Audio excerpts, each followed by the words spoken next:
নমস্কাৰ সকলোকে মই মোৰ এটা নতুন ভিডিঅ'লৈ স্বাগতম জনাইছোঁ।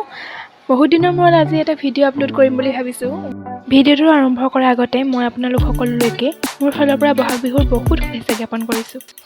মই গাহৰি মাংসৰ সৈতে তিলৰ এটা ৰেচিপি লৈ আহিছোঁ আৰু ৰেচিপিটো মই বহুত দিনৰ আগতে ট্ৰাই কৰিম বুলি ভাবিছিলোঁ। সকলোৱে কয় যে তিলৰ লগত গাহৰি খাই বহুত ভাল লাগে, সেয়ে মই আজি বনাই চালোঁ কেনেকুৱানো লাগে আৰু সঁচাকৈ কৈছোঁ খাই বহুত টেষ্টি হৈছিল। যিহেতু মই বনোৱা সময়কণত এটা ভিডিঅ' কৰি থৈছিলোঁ, সেইকাৰণে ভাবিলোঁ ভিডিঅ'টো আপোনালোকৰ মাজলৈ আগবঢ়াওঁ। তিল গাহৰি ইউটিউবত দিব। ইয়াত তোমালোকে তিল দেখিবলৈ পাইছা তিল। মানে আজি আনি বাই মানে আহি বনাইছে গাহৰি তিল বনাইছে গাহৰি আৰু তিল।